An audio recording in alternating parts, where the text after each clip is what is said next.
Welcome, Eimear. Hello.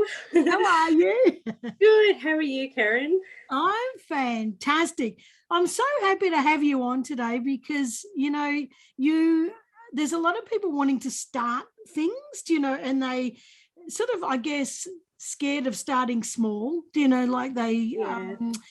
there's so many people out there pretending to be overnight successes and all that kind of stuff. And, I think I've watched you develop your blog and your Red Dirt Road blog and you've just the whole website and your handmade soaps and all the stuff that you're doing is fantastic, and it started just from something small. And I want that to be a real inspiration to people, to just start doing something. But I love what you're doing. Yeah, just what you're saying about starting small. I think maybe one of the things about, the internet and social media and stuff like that is people tend to see things once people have been a success and things are huge and a lot bigger. And it's the accumulation of all the small steps, I think, that's important. And it's okay to not be perfect and have failures and things like that. So it's so lovely for inspiration to look at all these things online, but it's also, a bit overwhelming for people as well. Yeah. And I think you're right. And it's all the failures too. I mean, this is something we don't talk about. Nobody wants to admit any failures, but we all have them. There's nobody's perfect, and we could never achieve anything if we didn't have setbacks and failures and challenges and, but yeah. Well, a failure is just a learning. You learn how to not do it right. It is. It's just feedback. Well, yeah. But we all have them, and I think it's the sooner we can become friends with Freddie Failure, the sooner we can just live a much more relaxed life and get on with things. But so tell us about you're from Ireland, so if anybody's hearing the accent, it's a nice Irish accent, and don't make me do that because I'm terrible at it, right? Make a dick of myself, but you weren't so bad actually. I've heard much worse. I've been listening to too many Jim Owen jokes. That's the problem. Well, but you're from Ireland, and then you've made a beautiful home, an earthy home, now in Australia, in Gippsland in Australia. And so did you, I'm curious because I don't know whether Australia turned you into an earthy kind of person, or did you bring that earthy person from Ireland and decide I'm going to put some Irish earth into Australia? Stop doing it. I sound like a naughty leprechaun. Go on. Oh, I love that. Yes, well, I think that I brought earthy Eimear from Ireland. I think I've always kind of had it in me. And I think I'm like a lot of gardeners who from a really young age, I was out in nature. I'm from the Midlands of Ireland where there's lots of mountains and waterfalls and we have the Sleeve Bloom Mountains, which are just a beautiful ecosystem, and farmland and green rolling hills. So really inspired me to move to where I live now. I grew up, my grandfather had an acre, which he retired on, and he was an avid gardener. And I just remember growing strawberries and him letting me throw seeds. And these are really early memories, like from when I was 3 to 5. And just, riding around on my tricycle and, mucking around, climbing a few square hay, the hay bales and things like that with my sister and my brother. And I just, and my parents always gardened as well. So we moved to Australia when I was 7. And we had a big garden at our house too. And my mother loved to grow roses and food and things like that. And my dad was really an avid about his lawn, actually, which I'm not a fan of lawns, but he was a golfer, so makes sense. It was all about the lawn. But and I did still have the influences. I knew 2 of my great grandmothers as well as all my grandparents, and we were pretty close. And my grandparents had come over here for long stints, and we'd go over there. Like we would go for a summer for 3 months and spend it with our cousins and things like that. And my dad's family is also from the Gaeltacht in Ireland, which is an Irish speaking area.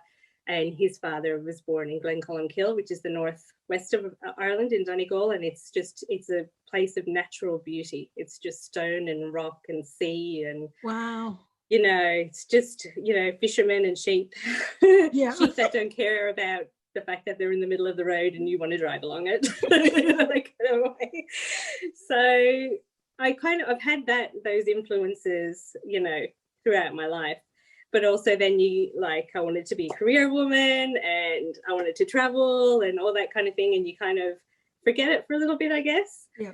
And you try and go and make your mark in the world when you're young, I guess. Yeah. Yeah. And then I found myself, falling in love with the local guy. I hadn't been feeling well for a while, and I found out I had celiac disease, and I was taking a lot of medication, and I having some operations and things like that. So my health was not good, and we just happened that we were building our house here in West Gippsland, and we stayed at a farm just up the road, a family farm, and they had the most amazing vegetable garden. And it was already established, well established. So it's that I saw the success. And so it was great, because I went to a naturopath, and I was on a special diet, but everything that was in the garden I could eat, and I could use that as inspiration. I could just go out and grab carrots and silver beet and pumpkins or whatever it is. They said I could, by the way. I wasn't just they went on for quite a few months, and they're like, just help yourself to the garden. It's all there anyway. It'll just go to waste if you don't. So, so that really is what kind of started to inspire me. And then the weekend we moved into our house, which was just bare, it was an old spud field, and we had to do all the work. It was the first thing we did. We didn't have any fences or anything. We slapped up 2 vegetable patches, and that was where we began. How long ago was that? 10 years. Yeah. 10 and a half years ago now. So be a beautiful veggie patch by now. It really is. There's about 13 veggie patches, vegetable growing areas, 13. And I've just bought my 23rd fruit tree. Wow. And pretty much everything is edible. We do have a couple of ornamental things, but and we do have lots of edible shrubs as well as trees. And really, the goal was to be just, when I wake up in the morning, be surrounded by food. And I am on all 4 sides. It's not a massive block. It's a 900 square meter block. Yeah. So it's like an average suburban double block probably now, because they're about 450 square meters now. Yeah. So think about a new house, and then think about maybe 2 new houses. So that's how big it is. So it's a country block, but it's definitely not like a massive farm or anything like that. It's about 1/3 of an acre. Yeah. And we've been able to fit an incredible amount of food on it and grow probably about 70% of our food that we eat. So that's really inspiring in itself, because a lot of people living in suburban, or just living in townships, in houses that are on blocks of land, will say, oh, yeah, but I can only have a little veggie garden. I've got a few tomatoes, but that's all. But that's truly inspirational, listening to you say that it's just it is a large house block, but it still is just a house block. And you've got 13 veggie patches, that's, and 20, I think 27, I think you said fruit trees, or 23 fruit trees. That's massive. That's amazing. How do you keep the birds off them? Because I'm sitting here looking at 6 fruit trees. No, actually, one's a citrus, so the birds don't touch that. But they strip them. The cockies just come in. Yeah. We're having a lot of problems with that more lately. When we first started our garden, for quite a few years, they didn't know we were here. That's good. And that was awesome. But now they know we're here. Yeah, they just take them, don't they? Yeah, well, we take the low-hanging fruit and we leave the higher fruit for them. Yeah. We have an agreement. we have agreement too, and that is that they can take whatever the hell they want, because they don't leave any low-hanging fruit. Yeah, we do. I have to say, we use some bird nets, really bird safe ones, really fine mesh nets, and we net a few the trees that are really super delicious and that we want. And then there are actually some fruit trees where we think, oh, they can have that tree. Because we have enough that we're able to do that. And if there's a tree we really want that's really laden with fruit, like every second year you get a lot of fruit, and then there's a year where you don't get that much. So every second year we can kind of alternate and say, well, the cockies can have that one this year. There are ways around it. And we do love, like, oh my God, we have, the yellow-tailed black cockatoos. We have but they don't actually touch any of our fruit trees because they want the natives, which are next door. So that's grand. It's fine. And we have the cockatiels and the sulphur-crested, and they're the ones who are but they're kind of our friends, and that's what I think too. You got to live with nature. You can't For anybody listening overseas, these are our parrots, our native parrots, and they are so destructive, but they're part of our landscape and they're part of everything we love. And you can't get by without them. They even eat your house, so they chew away at your weatherboard house. But they're absolutely magnificent. When I was at Trafalgar, I had a vine, grapevine hanging over a fence, and the king parrots used to come. I had 2 pairs of king parrots. They'd always have babies, each season or every second season. I don't know, but they're all babies, and they used to just eat all my grapes. But they were so beautiful. I would much rather see the king parrots sitting amongst my vines. That just it's just incredible. So then so you've got all this inspiration, right? You've got all your, I don't know how you've done it, but it's inspiring for me because I haven't even set up my little veggie garden yet out here. You've got all these gardens and everything in such a small block. So at what point so you're feeding yourself and it's helping your celiac disease and all this kind of stuff that you've got. At what point did you decide, I'm going to, write a blog and, start sharing this with other people? Because it's really grown. You just started writing, and now it's really fantastic. I guess the writing part, I'm a journalist, so I'm always writing in books and whatnot. And I have always, even since I was 16, I've been writing creative stuff as well as, stuff for businesses and companies. So I've always kind of had that in me. When we started getting the big, like I said, we were on like a virgin block that hadn't been grown on in 40 years. So once we started knocking up the big infrastructure, like we were on the edge of a hill, so there was a lot of retaining walls and getting the initial veggie beds up and stuff like that. Once I was starting to get into the nitty gritty of starting to choose things and look at how we were going to organize it, and things like that, I thought I was learning so much along the way that I'd share it on my blog. And it was almost like it was a lot for me. I know that sounds selfish, but it was for me too to keep a record of it. And it was also to, let friends and family overseas and know about what I was getting up to as well, and without having to message them all individually all the time and stuff like that. And I traveled all over, and I also thought starting a blog would be good just to have a presence online. I worked as a freelancer, so I've always worked as a freelancer, and it's a really good way to demonstrate by having a website that how to write copy for a website. So and that was work that was really in demand a few years ago when I started the blog.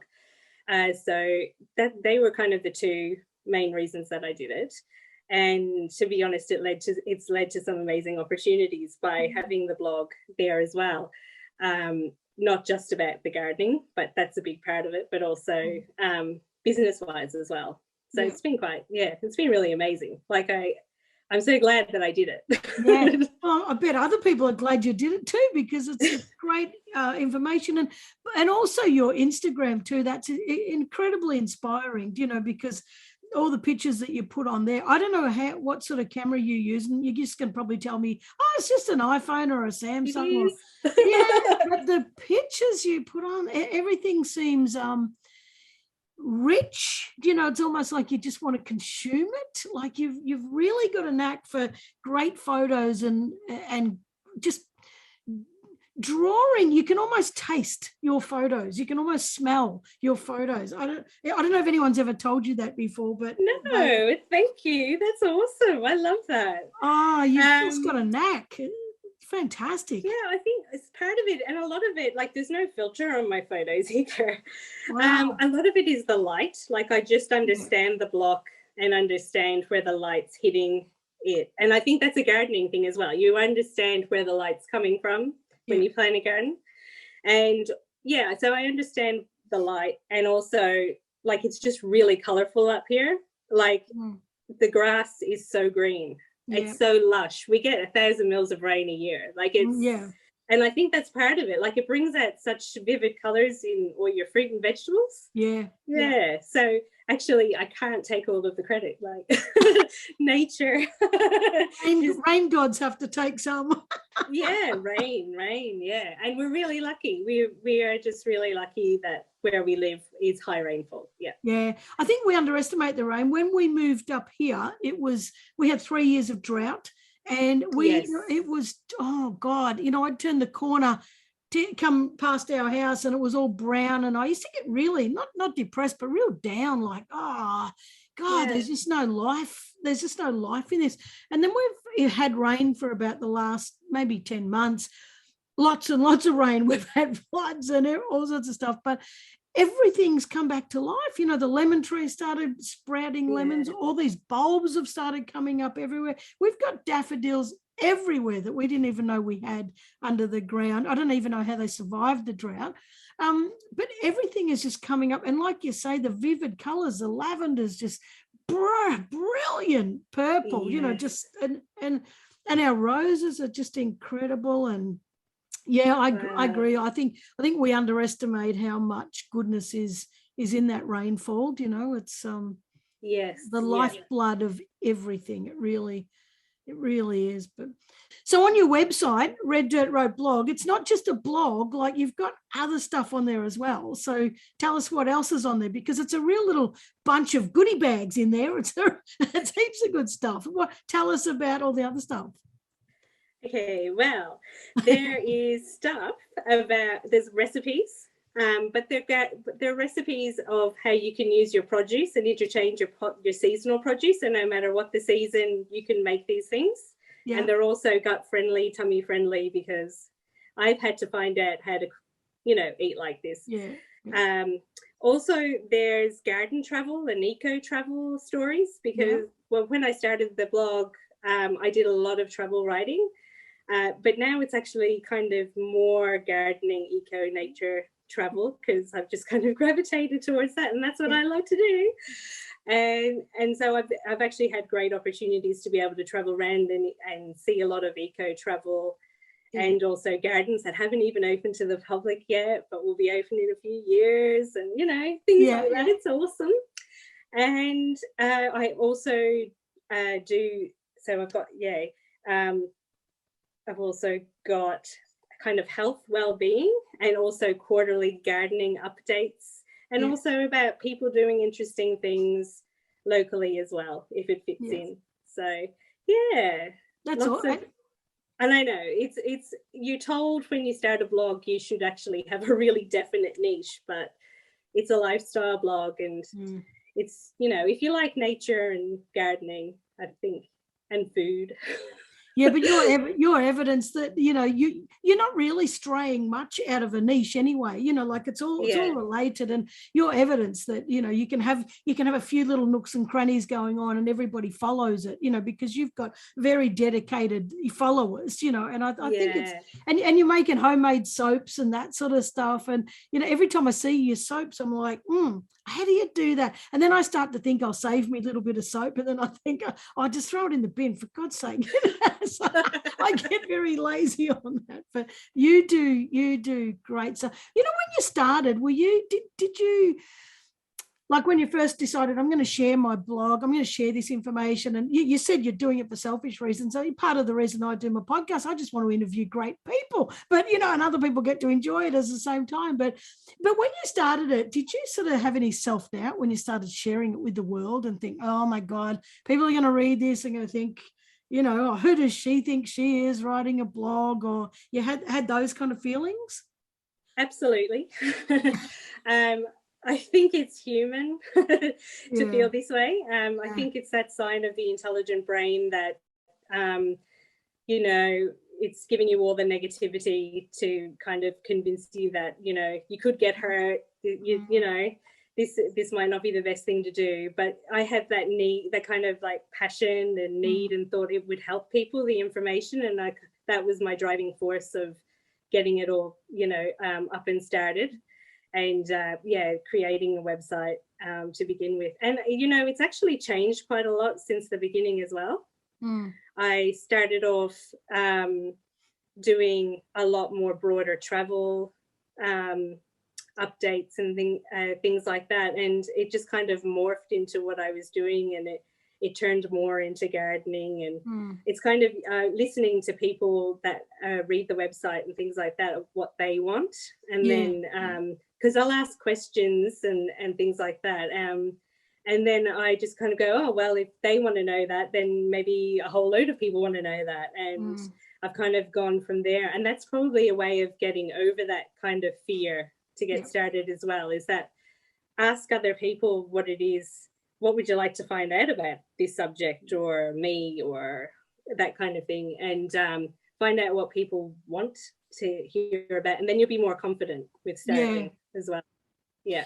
And they say that, and it's true. Not that, I don't know who they are that say it, but everyone says it, and it's true. If you're serving other people, if you're looking to support other people, you forget about yourself. It gets you out of the picture, and you don't get all that self-consuming bloody doubt and everything else. Well, you do get some, but you're much more focused on the other person getting it. And it's good, like you say, that it didn't start off like that. There's a lot of people who will procrastinate. I don't really know what the outcome is going to be, and I need to know exactly where I'm headed. How it's going to look and everything else. Whereas I always say, just start somewhere and fine tune as you go. And sometimes you're going to end up completely abandoning something, because absolutely. it's not right. But you're better off to start and abandon than to never start at all, or to start and to fine tune, and move things around. And it's the only way to find out exactly where you're going. And you don't just go, oh, I'm going to go to Mongolia, and you get on a plane and you go to Mongolia, like you kind of go, oh, actually, I wouldn't mind. Oh, now that I'm here, someone's offered me to go down to Tibet. I might go do that. Well, I guess I'm sort of talking about people who've got freedom. I don't know anybody like that at the moment, but anyway. You can talk to someone in Tibet. Yeah. That's so true. And speaking of, well, we're not speaking of COVID, but speaking of our current situation, it's a perfect opportunity now to be growing gardens and to, testing all that stuff. And absolutely. And I mean, for the mental health benefits as well as your health, it's your gym outside the door. Yeah. You don't have to go to a gym. It's that constant movement throughout the day. Get up, leave your computer. You can go out and dig a little bit, or you can, nurture your plants, talk to your banana plant, whatever you want. Well, we do.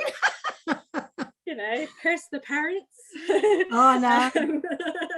We've got beautiful lavender, and the bees have, just because the sun's come back out, we've started to move a little bit into spring weather.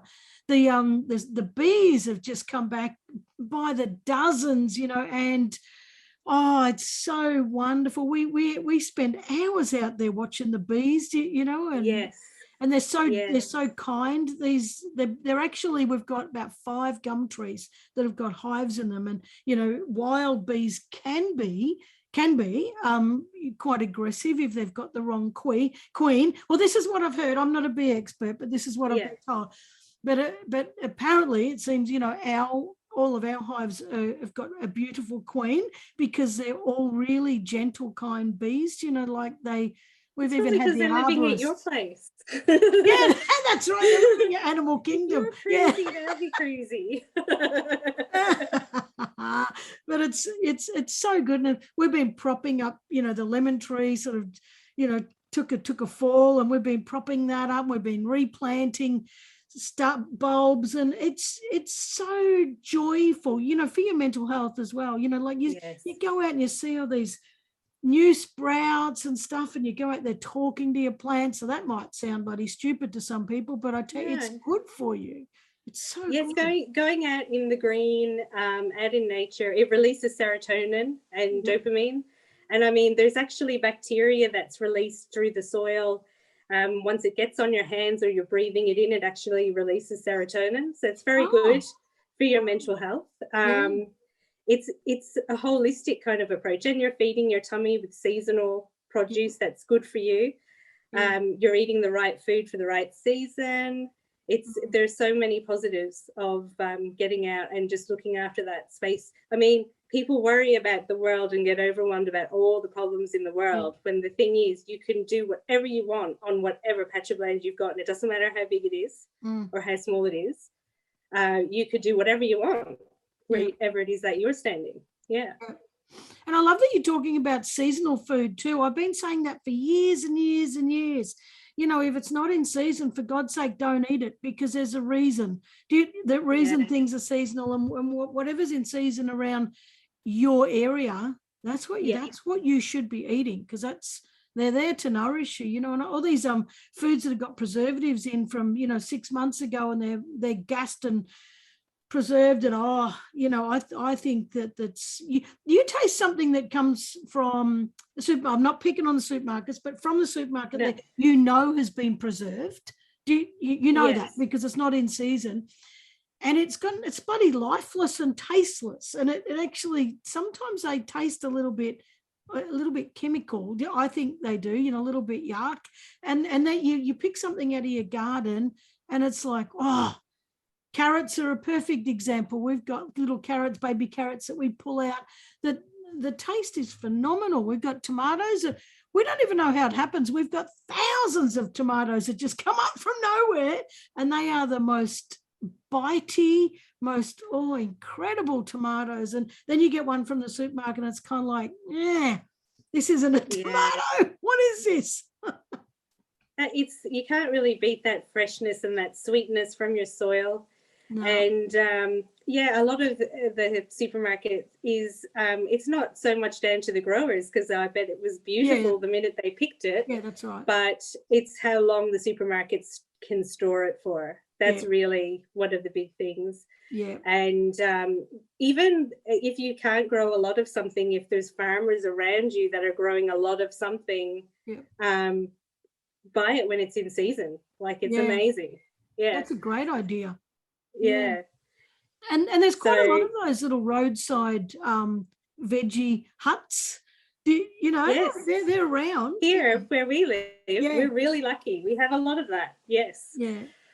Yeah, they're great, those little roadside things. And farmers, I mean, that's one of the great things too about all those, even in cities, those city farms that are popping up, and people might wonder why they're there and things like that. Well, it's really so you can eat the freshest food. So even if you live in a city, you grab a box from them every month, those city farms, pocket farms, all those kinds of places, because they're actually growing that seasonal stuff.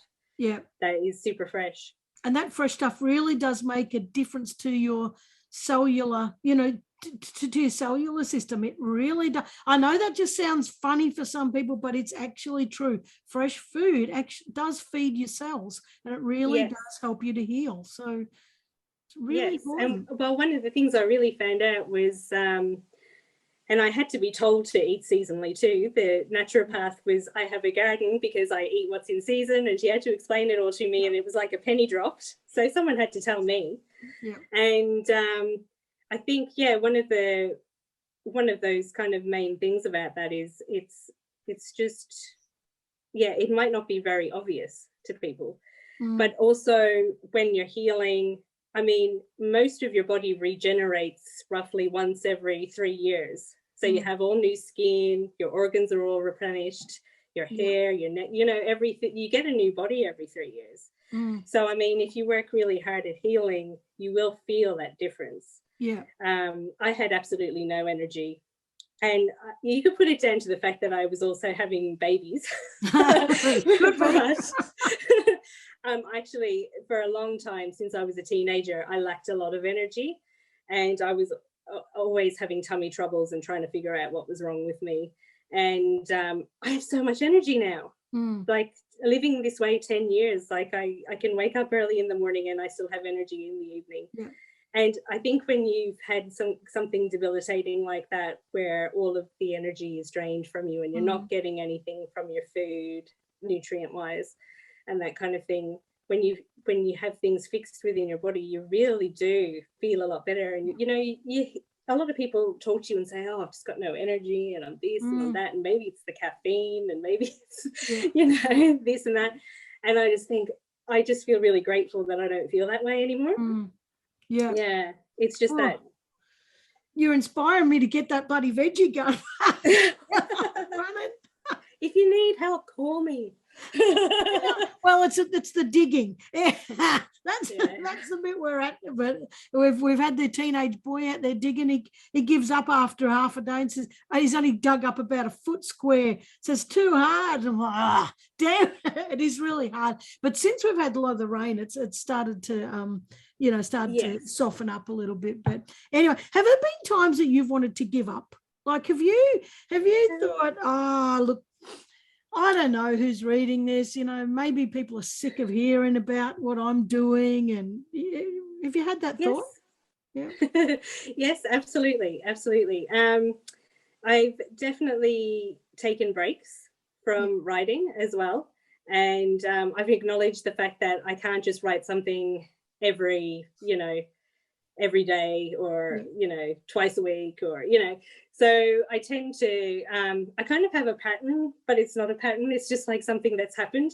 Whereas it's every couple of weeks I'll have a blog post, and I do plan my content in advance as well, so that so I know roughly what I want to do. And when I go to write something, I look at the list, and whichever kind of title gravitates towards me, I go for that.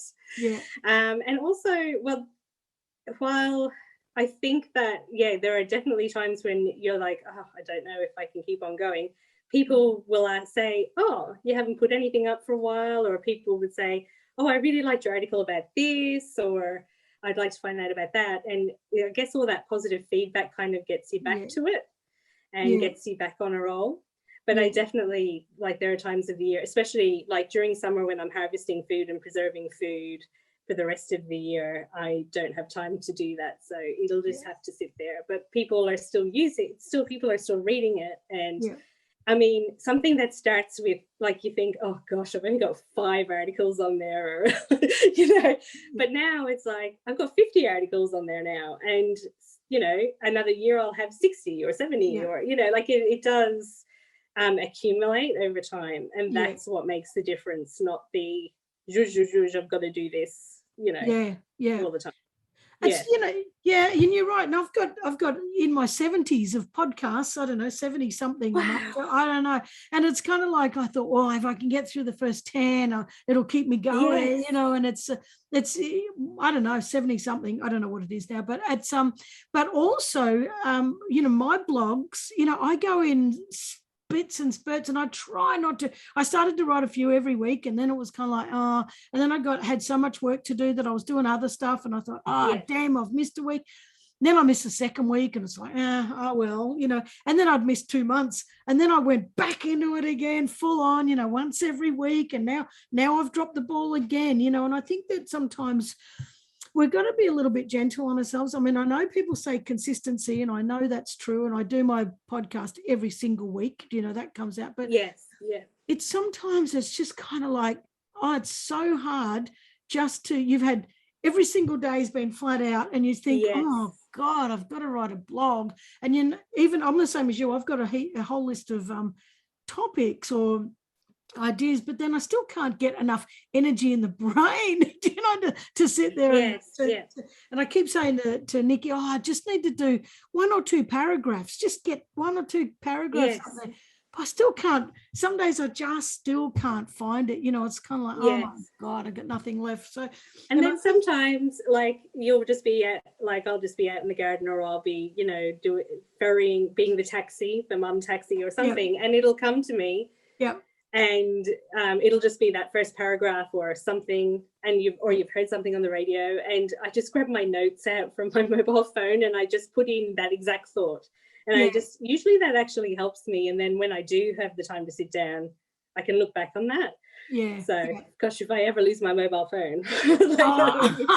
I know. I use the app called Otter, OTTER, and it's a recording app, but it transcribes whatever you say into words. And so sometimes I'll blah blah blah blah blah, for 10 minutes, and it's actually a whole blog. So some of my blogs previously, have been almost written on Otter, and then I just export it, to a Word doc or whatever, and then just edit it, and it's I'm making it sound so easy, and people are probably listening going, well, if it's that easy, Kara, how come you haven't written something for 2 months? But I mean, when you're probably doing that, you have that feeling or that passion in you that you need to get out at that particular time, or you're going to lose it. It's that inspiration. And it's the same with creative writing and things like, because I write poems and I write songs and music and things like that. And if I don't get that straight away and think I'll write it down later, it's gone. And it's gone forever. There's a great saying, ink it when you think it. Really, really great saying. So I love it. Now, I'm loving this, right? But now we always make a plan for how we think things are going to turn out, but they never do, right? Yes. What have been some of the twists and turns along the way for you? Well, what's some exciting things you didn't expect? Yes, absolutely. Well, I thought that it was really just a platform for me to put my name out there with business owners and things, people all over the world, to write copy for them and do PR and things like that. But, oh my gosh, some people even just contacted me through the website. But one of them was definitely writing for a lifestyle magazine, which is being a features writer, which was amazing. Writing for a travel website called Rad Season, which was adventure travel, and that was really amazing, doing some cultural kind of writing for them. Wow. I've had some amazing travel experiences. So I go off mostly to Ireland, the UK, Northern Ireland, which I've never been before, and get to have a look at eco travel and things like that, and even here in Australia as well. I've gotten to do those, and so it's been like, I would never have thought that when I started that those would have been some of the things that I would be able to do. And you get asked up and down to write for other people's websites, and then I gotten to work with some amazing people doing health and alternative kind of writing as well as that. So it's really like working. I have done a lot of corporate stuff. I have worked in travel for a long time. I worked for a company in Ireland that were a travel company. I think I'm lucky that I've had really good mentors, that I've had like CEOs and business owners who've been really open about their process of how they build something up. And I've seen their failures, being a part of a marketing team, and just people who are very open with you about the whole process from beginning to end, and they've stayed lifelong friends, some of them as well. And I think that is something that has really helped have from me to go and do this. And I think that's true, because if people, as I said, like they're pretending to be overnight successes and they're pretending that nothing goes wrong, other people don't get to learn from them. Other people don't get the benefits of, but when you can be vulnerable and open and say, look, I've screwed up, this didn't go to plan, it actually helps. It's the best mentoring possible, because people start to think, phew, I can take a bit of pressure off myself. Other people have these hiccups, and maybe I can just be gentle on myself and have a bit of have a crack at it. It's And I love what you're saying about you know, these unexpected twists and turns and things that have come of it, because it kind of, when you do write something, and people probably need to know this, that when you do write something and you write it from knowledge and you write it from your heart, you know, and you're really putting out something there that's valuable, people do start to see you as an authority, you know, and which a well-deserved authority. And so then you get these other opportunities. You know, like sometimes people say, hey, but there's no money in writing a blog and there's no money in doing a podcast and all that. Well, there can be, but, you know, if you just, but it's actually where it leads to, because I know that I've got a ton of my work, you know, working with teams and with keynoting and all that kind of stuff. That's all come, no, not all of it, but a lot of my gigs have come from the podcast, you know, and which I don't get paid for. So I think, and I definitely don't get paid for my blog. No, so I think I've looked at monetizing things, but it is a lot. Yeah. I don't think it's a massive return. Like maybe years ago, I've known people that started blogs like a long time ago. Yeah. And they are doing really well, but that's because of the climate they were in when they started their blog so many years ago. And now the market's a lot more saturated. And it's the same with YouTube and things like that. It's not paying what it used to pay in the beginning. Yeah. And so like for me, it's definitely to work with other people or to do some, I'm starting to now look at doing creative writing and doing more of that. I've been doing it for such a long time. I really want to start putting it out there and actually creating some things for myself, like books, and I'm starting to plan out a book. And fantastic. I've got a non-fiction book, which will be about gardening, but then I've also got a completely fictional book. It's so funny. I did this amazing like motivational course when I was 19 through my work with a guy who wrote a book, How to Be Brilliant. And it's so funny. Like I'm still keeping contact with that as well, like as you do. But I remember way back then doing this motivational 2-day course thing, and it was, what is something you've always wanted to do? And I really wanted to write a romance novel. So I actually have a romance novel. Well, I've probably got like 10 of them in my mind. And I do write a lot of poetry, which is kind of romantic and naturey and stuff like that. So I think, and of course songs tend to be kind of about love in some way. But so I really want to sort of delve into that creative side of me now as well. Maybe it's because I'm getting a bit older, I don't know. I know, but that's fantastic. Yeah, that's fantastic. So I'm going to write a gardening book and I'm going to write a romance novel. There you go. I think they're both fantastic, but I really want to see some leprechauns in the gardening book, and they're going to be naughty little leprechauns dancing around the garden. I thought you were going to say leprechauns in the romantic novel. Oh, that's scary. No. Yeah. Oh, yuck, no. Oh my gosh. No, but they'd be good dancing around the garden though, wouldn't they? Yeah, true. Maybe I brought some with me under my arm. Oh, that'd be fantastic. I think that, you know, writing a book, like I've spoken to so many people lately who have got a book either in the works or in their mind, you know, and they're getting, the idea is becoming more and more, you know, creeping in their mind, more and more and more and more. And I reckon that's fantastic. And what a wonderful, you'd be fantastic at writing books. You would be. Well, I've definitely always wanted to. So do it. Oh yeah, absolutely. I'm just, it's a learning process as well of, you know, it's just another one of kind of these things you've got to learn how to plan and put it all together and get it going that way. But that's fine. And, you know, I've got time to do it. I've got all the time in the world. Lucky you. Now, I'm not going to put pressure on you about giving people tips on how to write a book, right? Because you're not there yet. But what about some tips? If someone, but you have been writing that blog for, I think you said 10 years, been going on that, or close. I've actually been writing for the web in general since I was 19. Oh, wow. So a long time. So I do understand blogging and writing for the internet very well. Yeah. and writing for the Google machine to make Google happy.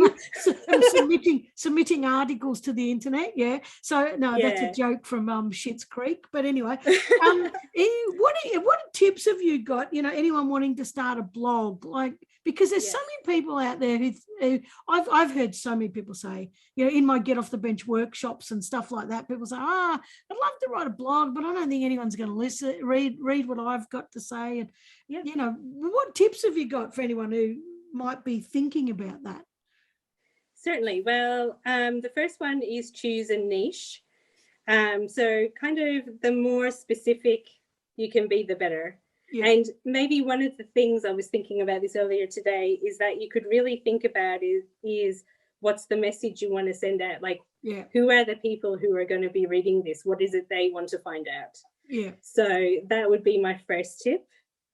The next one is choose a platform. So choose which web creator you want to use to create it. And there's many out there. And I mean, the one that's right is the one that's easy for you to use. Yeah. So you could try out, the great thing about website builders is you can trial them for free and you can look and see how to create websites with them. Yeah. And then whichever one appeals to you the most and which one is easier for your brain, because they're all created differently for different people because of how our brains work. Yeah. So whichever one you gravitate towards is the one for you. Yeah. Yeah. And some are actually, you know, some are better for, you know, Shopify and retail and stuff like that, and others are better for writers. So it pays to kind of do your research around that as well. And you can Google that, you know, best websites to host a blog and stuff like that. And you get stuck. That's right. There's so much information out there. Yeah. And so, and not necessarily like the one you ask your friend and they use it and it's the best. Like it might not work for you because your brain might be wired a bit differently. Yeah. And so, that is definitely something that's really important. And then what I was saying to you about planning content and articles in advance. So you don't have to, and, you know, start by putting one article up and, you know, but then, just write what the article title might be somewhere and keep a log of that. And then when you go to write, pick which one gravitates towards you. And I mean, you can save them up. You can write them whenever you want and then send them out into the world whenever you want as well. Yeah, yeah. So you don't have to write it and then have it out by 5 p.m. or, you know. Yeah. You can actually sit. I'm a good sub-editor. I like to sit with things a while and then tweak it and change it and like, oh, I don't know if I like that sentence anymore, or, you know, so. Yeah. But I always definitely press publish in the end sometime. But they would be my tips. And like one of the great things about this too, like that I forgot to mention, is I've also done blogging workshops. So like and that's something I didn't think I'd ever do either. So I mean, so when you're going to start your blog,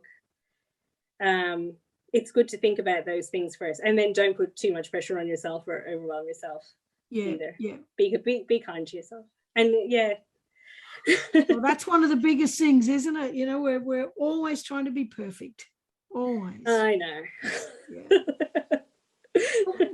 Well, what about some gardening tips? You know, like people want to start, growing their own produce. What are like a few little tips to just get started, even if it's only some tomato plants, even if it's only something small, just to get it started? Well, my biggest first tip, and it doesn't matter where you live, if you live in an apartment building with a patio, you have 200 square meters, or you have a big farm, or whatever it is, I'd say start by growing flavor. And growing flavor is stuff that enhances your food. So like herbs, that is a really good place to start, or spring onions. Yeah. So I go herbs, spring onions, lettuce, because lettuce is one of those things too that it actually costs quite a lot when you're buying them in those bags in the supermarket. But you can grow it all year round here anyway.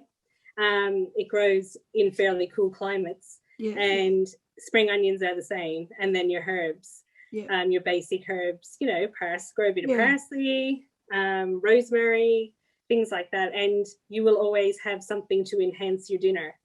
And that's a really good way to start, because it really motivates you to grow more things.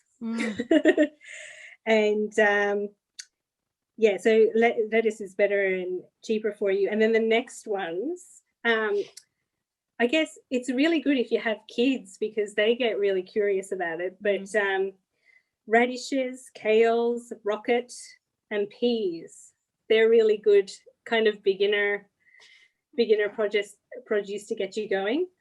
Radishes are really gratifying because they're ready in 3 weeks. Oh, really? Wow. So that's one for you, Karen. And yes. If you let them grow, because I actually if I have leftover radishes that I don't eat, I actually let them grow because they have beautiful flowers and the bees love them. Yeah. And you can also actually grow the radish pods and use them as a pepper substitute. So yeah, there's lots of interesting things you can do with them. But radish is a really good one to get you going. And then kale is really good because it's like a cabbage, but you can keep picking from it like you do a lettuce. And peas. Who doesn't love a lovely sweet peas? Oh, yes. But if you have kids, you'll never have enough. No. But yeah, so I'd say, start kind of modestly and get going. And even if you have only one bed, Karen, that's a really good place to start. But grow tomatoes for summer. Yeah. Well, our tomatoes, they're great tips. Our tomatoes are just sort of sprinkled all over the bloody place in gardens. Just let them grow. Yeah, we do. Yeah, we do. Yeah. But no, I'm talking about we've got a big garden patch to build, but we do actually have a garden bed. We've got, I tell you now, we've got kale, carrots, spring onion, celery, strawberries, and something else in there. Peas, yeah. But the peas have all finished. You already started then. We have well on your way. And we've got just about everything you said on that little list. And it's the kale. We just pick it, the dog every time we come outside runs over to the little veggie garden, sits there and waits for his kale leaf. I don't know, he loves kale. Some breeds of dogs just really love veggies. They really do. And carrots and apples and things like that. And I think that's wonderful. Oh, so do I. He loves citrus as well. As soon as you peel a bloody orange or anything, he runs over and he just starts drawing. Oh my goodness! Oh wow, he loves it. But anyway, Eimear, I have loved this. I've absolutely loved this. I reckon this has been fantastic, and you're so inspiring because there's people who might think, gardening's not much fun, I'm going to write a blog, but no one's going to listen to me, and all this stuff. And you've just really brought it to life. Like you've just put this energy. No, you have. It's this energy into home gardening and the whole, I've only got a house blog, but it's full of gardens, and I love writing and I love sharing things, and there's recipes and it's in season food, and food brings all this health to you. And it's actually really, if someone listens to this and then they're not inspired, I don't know why not, because it's everything's making me feel like, oh shit, I can't today, I've got so much on, but I actually just want to get out in the garden and dig a few more holes. But I love this, and we've been talking about a lot more fruit trees and citrus trees and stuff like that, and damn it, this weekend I'm going to go bloody put them in, because you've made it all come to life, and I just find that so inspiring. And there's so much genuineness about you and so much sort of earthiness, and that's a compliment. That you just got this natural beauty and natural vibe and natural energy that just is, I don't know, I find it truly inspiring. And you just make me want to be in there. You make me smell it and taste it and feel it, and that's a quality that not a lot of people have. And I think that's brilliant. Well, thank you so much, Karen, and thank you so much for having me. Because I haven't finished yet. Oh, okay. I'm going to ask you the big question. Oh, what's the big question? Before you start thanking me so much, you have to do that at the very end. But I'm going to ask you this question. because this podcast, I ask everybody, sometimes I think, oh shit, I don't know if everyone wants to hear this question. I'm going to do it anyway. The podcast Get Off the Bench, you know, it's to inspire people to take action, right? So we've got to get your advice. What advice would you give to somebody who is passionate about something and really wants to share what they know, but feels, this is the kicker, feels their voice isn't important enough? Well, we have a saying here in our house, say yes to life. Yeah. So I would say yes to the gut feeling that's inside you, that kind of passion, that need to get it out. Yeah. And say yes to that feeling. Say no to that like negative in your head, because that's just biology. And if you have a passion for something and you have that kind of need, and you can feel it kind of bubbling away inside you, say yes to that. That would be my advice. And I mean, what's the worst that can happen from starting a blog? Let's say, well, no one will read it, but you know, you've written it for yourself, and if you're happy with it, then that's good enough. Exactly. But the odds are other people will like it too. They say, yeah, and that's so true. If you need it, someone else will need it, and that's all there is to it. So, I love that. Say yes to life. So that's the whole essence of you, isn't it? Just say yes. Just say yes and get going. I've absolutely loved this. Now, where can people find you? Like website, all that stuff? Yeah, they can find me on my blog, reddirtroad.life. And on Instagram is Red Dirt Road Life as well. And I have Twitter and LinkedIn as well, but to be honest, I'm mostly on Instagram because I'm mostly out in the garden. But gosh, it's been a pleasure. I know. Thank you so much. I feel so honored to be on your podcast because you're a very inspiring person too, Karen. Oh, and I've loved every minute of it. You make it so enjoyable. Yeah, people say that. Yeah. Oh, it's just been amazing. And thank you so much for the opportunity. Oh, it's my absolute pleasure. And I'm going to stick all that stuff in the show notes so people can reach out and start following you, because I think they should, because I just think you're just a fantastic human being, you know, and I'm so proud to know you. And I'm, you know, so proud that you've come onto this podcast and shared, you know, just put some earthiness into something, you know, and I think that's a huge compliment. That really is. It's just people need to get back into the earth and who they truly are, you know, and start to really get our feet back on the ground. And we've been inundated by, I don't know, we've been dragged through the ringer, you know, with COVID, with all the news and everything else. And I think we've got to get out into nature, and we've got to get our feet dirty and our hands dirty, and just remember who we are. And I really hope this episode is, you know, going to inspire people to get back out there and just dig in the dirt a little bit, you know, and read your blog and just get some inspiration back and remember who we are as human beings. Yes, yeah. I think you're absolutely right. I think we don't really have to go all that far to make a difference in our lives. We can just walk outside our back door or our front door and have a wander around, and you'll start to notice the things that are happening, you know, right outside your door that you have control over. Yeah. Yes, and that's an important thing, isn't it? When we feel we have very little control right now, you know, it's important to create things around you that you can control. That's right. Stop the chaos. Yeah. For a positive end. Yeah. To a positive end as well. I love it. All right. Well, let's call it quits so that you can get back to your digging in the garden, and I'm going to get onto my bloody life, and I'm going to keep dreaming out that window and looking at that veggie patch. But thank you so very much for joining me today. Really appreciate it. No worries. It's been a pleasure. Thank you very, very much. Oh, my pleasure. Well, we'll catch up with you soon. Thank you. Bye. See ya. Ta-da.